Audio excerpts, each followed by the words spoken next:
नमस्कार, मैं हूं पवन त्यागी। अरविंद केजरीवाल को लेकर कांग्रेस के कार्यकर्ता आपस में भिड़ गए हैं और अब पंजाब समेत दिल्ली में भी अलका लामा ने यह घोषणा कर दी कि हम दिल्ली की सभी 7 सीटों पर लड़ने जा रहे हैं। केजरीवाल आम आदमी पार्टी वो पार्टी है जो अपने आंदोलन से लेकर अभी तक हमेशा कांग्रेस को कोसती आई है और ऐसे में जो कांग्रेस को हमेशा गाली देते आए हों उससे गठबंधन का कोई सवाल नहीं उठता। अलका लामा ने यह तक कह दिया, जो कि कांग्रेस की प्रवक्ता है, उन्होंने कहा कि देखिए आम आदमी पार्टी ही कांग्रेस की वोट को नुकसान पहुंचा रही है। जो भी वोट आम आदमी पार्टी को मिल रहा है वो कांग्रेस का मिल रहा है और इसीलिए अब हमने तय किया है कि हम दिल्ली की 7 सीटों पर अपने प्रत्याशी उतारेंगे और तुरंत इस पर काम शुरू करेंगे। वहां मजबूती से हम चुनाव लड़ें, इसके लिए पूरी तैयारी कर ली गई है। अलका लामा जो कि राष्ट्रीय प्रवक्ता हैं, उसने इतना तक बोल दिया कि ये हमारी जो है अभी तक के 18 राज्यों में इस बात को लेकर के बैठक हो चुकी है कि हम लोकसभा 2024 के चुनाव में किस तरह से किस पार्टी के साथ साथ आएंगे। अब आप सोचिए कि राष्ट्रीय प्रवक्ता अलका लामा ये कह रही है कि ये जो है 19वां राज्य दिल्ली है जिसके बारे में हमारा विचार विमर्श हुआ। इसका मतलब यह है कि 18 राज्यों में ऑलरेडी ये तय कर चुके किसके साथ गठबंधन करना है, कहां कितनी सीटों पर किस कैंडिडेट को उतारना है। ऐसे में जो कांग्रेस ने INDIA नाम का गठबंधन बनाया, इसका मतलब यह है कि केजरीवाल को उससे अलग थलग कर दिया है, क्योंकि केजरीवाल से दिल्ली के बारे में इस तरह की कोई बात नहीं हुई। वहीं आपको बताएं कि पंजाब में भी इस तरह की खबरें आई थी। पिछले दिनों मैंने बताया था आपको कि पंजाब के जो कांग्रेस के प्रदेश के अध्यक्ष हैं वो प्रताप सिंह बाजवा नेता प्रतिपक्ष हैं, उन्होंने भी बयान दिया था और उन्होंने कहा था कि हम पंजाब की 13 लोकसभा सीटों पर अपने दम पर अकेले लड़ेंगे। यहां आम आदमी पार्टी से कोई समझौता करने का मतलब ही नहीं उठता।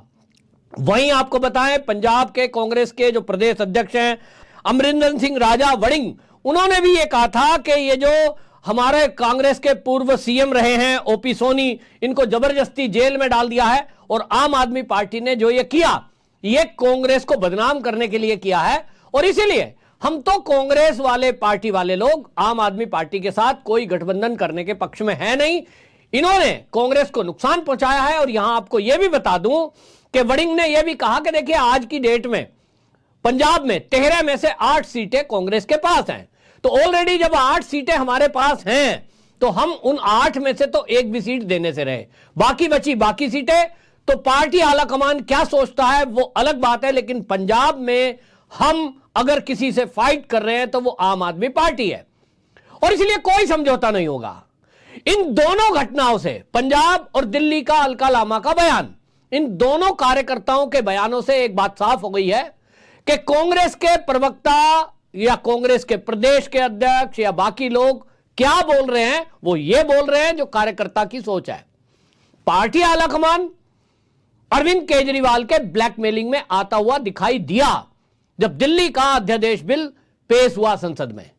तो ऐसा सोच लीजिए कि जैसे धमकी दी थी, उस धमकी के बेस में कांग्रेस ने दबाव में आकर वो जो दिल्ली अध्यादेश बिल था, दिल्ली सेवा नियम अधिनियम, उसका कहीं ना कहीं सपोर्ट कर दिया। उस समय तक कांग्रेस का जो आला कमान है वो ये सोचता होगा कि चलिए यहां भारतीय जनता पार्टी के विरोध में हमें विरोध प्रकट करने का एक मौका भी मिलेगा और एक INDIA नाम का जो गठबंधन बनाया है उसमें एक मैसेज भी जाएगा कि कम से कम कांग्रेस ने गठबंधन को बनाए रखने के लिए नीचे झुके और आम आदमी पार्टी जैसी पार्टी जो उनको दिन रात गाली देती थी, आंदोलन से लेकर अभी तक लंबी लंबी लिस्ट दिखाया करते थे कि कांग्रेस का भ्रष्टाचार है, इसको दूर करने के लिए हम आए हैं, उस सबको दरकिनार करते हुए कांग्रेस जो आम आदमी पार्टी के ब्लैकमेलिंग में आई वो केवल बिल तक सीमित था। ये इन बातों से दिखाई दे रहा है।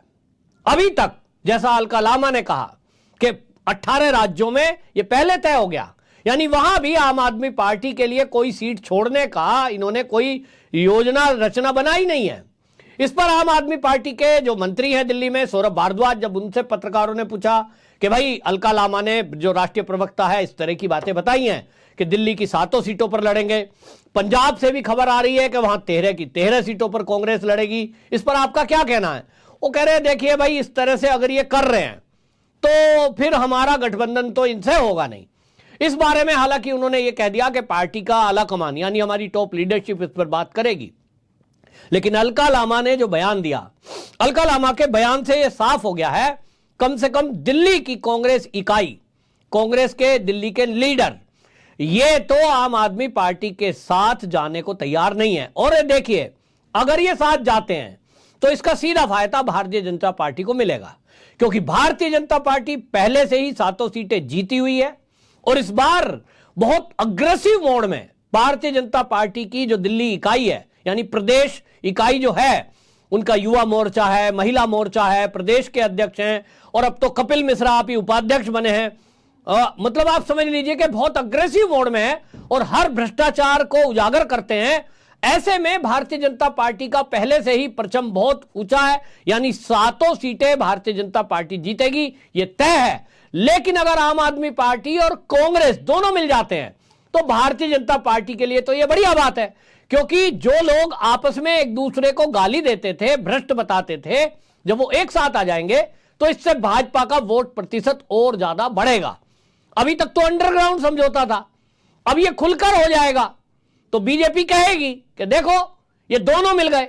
अमित शाह जी ने तो संसद में बोल दिया था कि ये जो बिल पर आज चर्चा हो रही है, जो ये आम आदमी पार्टी के पक्ष में कांग्रेस बोल रही है, जैसे ही ये बिल पास होगा ये देखना कि केजरीवाल गठबंधन से अलग हो जाएंगे। इसका मतलब ये हुआ कि अमित शाह ने पहले ही भांप लिया था और ये भांप इसलिए लिया था कि केजरीवाल जी का जो यू टर्न लेने वाला तरीका है, ये कोई पहली बार तो है नहीं, उनका काम निकला और उन्होंने यू टर्न लिया। जो आदमी, जो नेता अपनी पार्टी के राइट हैंड लेफ्ट हैंड को नहीं छोड़ता, वो राहुल गांधी को क्या छोड़ेगा? आप सोचिए, आम आदमी पार्टी में जो केजरीवाल जी हैं, उन्हीं के सब कुछ उन्हीं के इशारे पर चलता है, सर्वे सर्वा लास्ट निर्णय उन्हीं का होता है। तो फिर उनका निर्णय क्या है? उन्होंने तो प्रशांत भूषण को अलग कर दिया, वहां से कुमार विश्वास अलग हो गए, कपिल मिश्रा जो भाजपा में है आजकल वो आम आदमी आशुतोष गुप्ता ने छोड़ दिया। मतलब जो जो इनको लगा कि ये मुझसे ऊपर जा सकता है, मुझसे ज्यादा पढ़ा लिखा है, मुझसे ज्यादा समझदार है, उसको बाहर करो। मतलब निकाला और मक्खी की तरह निकालकर फेंक दिया या खुद से निकल गए, दोनों बात का मतलब एक ही है। अब यहां आपको बताऊं कि ये जब गठबंधन बना था, कांग्रेस ने जो ये अलायंस बनाया, ये तो 14 में भी बना था, 19 में भी बना था, लेकिन सबसे ज्यादा संशय जो था वो केजरीवाल को लेकर था। बाकी दलों को लेकर कहीं कोई चर्चा नहीं है। आरजेडी, जेडीयू शामिल होंगे इसमें और बाकी टीएमसी शामिल हो जाएगी और जो है बाकी समाजवादी पार्टी आएगी कि नहीं आएगी, किसी पे कोई ज्यादा चर्चा नहीं है।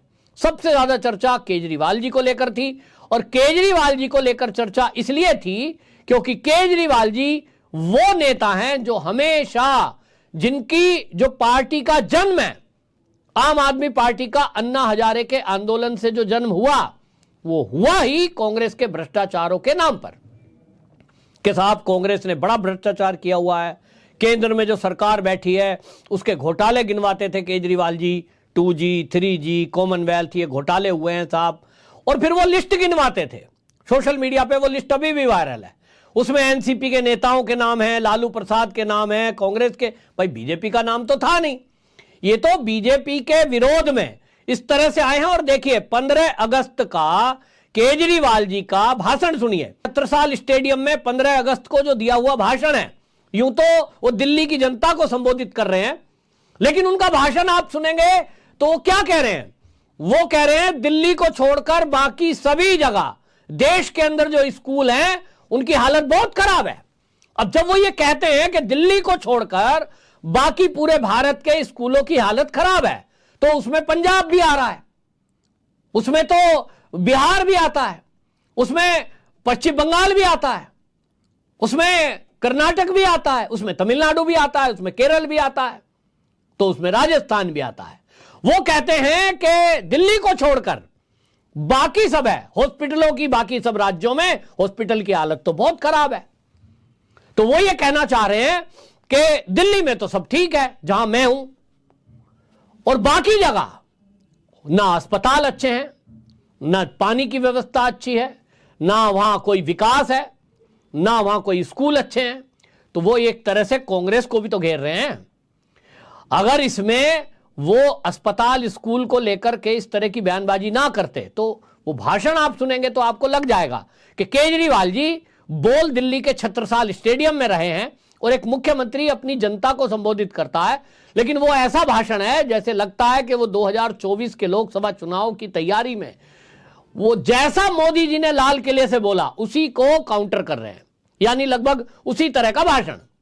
तो ये आप देखेंगे कि वो उसी तरह का भाषण है जैसे देश के लोकसभा चुनाव की तैयारी चल रही हो, कि देखिए हमने जो मॉडल खड़ा किया वो दिल्ली में, वो हम पूरे देश में लागू करेंगे। और वो गिनवा रहे हैं कि 200 यूनिट बिजली फ्री दिल्ली में दी, पूरे भारत में अगर 140 करोड़ भारतीयों को देंगे तो उसमें कितना पैसा लगेगा। और फिर वो कहते हैं इतना तो जो है बैंकों से लेकर कुछ उद्योगपति भाग गए तो इसका क्या फर्क पड़ेगा, जबकि दिल्ली में दिखाई दे रहा है कि दिल्ली में जल बोर्ड की क्या हालत है। अब इस बात को लेकर के जो वो कांग्रेस है, अब उसको हालांकि ये कहा जा रहा है कि अलका लामा ने जो बोला वो तो ऑथराइज ही नहीं है, वो तो प्रवक्ता है। दीपक बावरिया जो एआईसीसी के मेंबर हैं वो मीडिया में कह रहे हैं कि अलका लामा ने वो बयान जो दिया है वो तो ऑथराइज ही नहीं है। भाई वो राष्ट्रीय प्रवक्ता है। और इसका एक मतलब और है कि केजरीवाल जी को लेकर अगर हो सकता है कि राहुल गांधी या पार्टी आला कमान वो चाहती है कि आईएनडीए गठबंधन में वो आए, लेकिन पार्टी के जो कार्यकर्ता हैं वो नहीं चाहते कि केजरीवाल से गठबंधन हो। तो यह स्थिति तो कांग्रेस के लिए और खराब है कि यदि कांग्रेस में राहुल गांधी, सोनिया गांधी ये निर्णय कर लेते हैं कि हमें केजरीवाल से गठबंधन करना है, और जो राज्यों में काम करने वाले कार्यकर्ता हैं जमीन पर, दिल्ली की हालत तो यह है कि पहले से आपने देखा अजय माकन का बयान आया, फिर संदीप दीक्षित का बार बार बयान आता है कि केजरीवाल सबसे बेकार है, केजरीवाल महाभ्रष्ट है, केजरीवाल भ्रष्टाचार में लिप्त है। और अब अलका लामा ने भी ऐसे ही बोला। उसने कहा आंदोलन की शुरुआत से लेकर अब तक केजरीवाल कांग्रेस को ही कोसती आई है, हमारा ही वोट आम आदमी पार्टी की तरफ गया है। आम आदमी पार्टी के 2 बड़े नेता इस वक्त भ्रष्टाचार के आरोप में जेल में है और मुख्यमंत्री पर भी शिकंजा कस सकता है। इस बात की चिंता जाहिर मीटिंग में की गई है। अब आप सोचिए अलका लामा भ्रष्टाचार पर घेर रही है केजरीवाल को, यानी उन्होंने दिखा दिया, क्योंकि अलका लामा को कहीं ना कहीं लगता होगा कि दिल्ली की 7 सीटों पर अगर कांग्रेस लड़ेगी तो अलका लामा का भी 1 सीट से नंबर आएगा। वो अपनी दिल्ली से तैयारी कर रही है।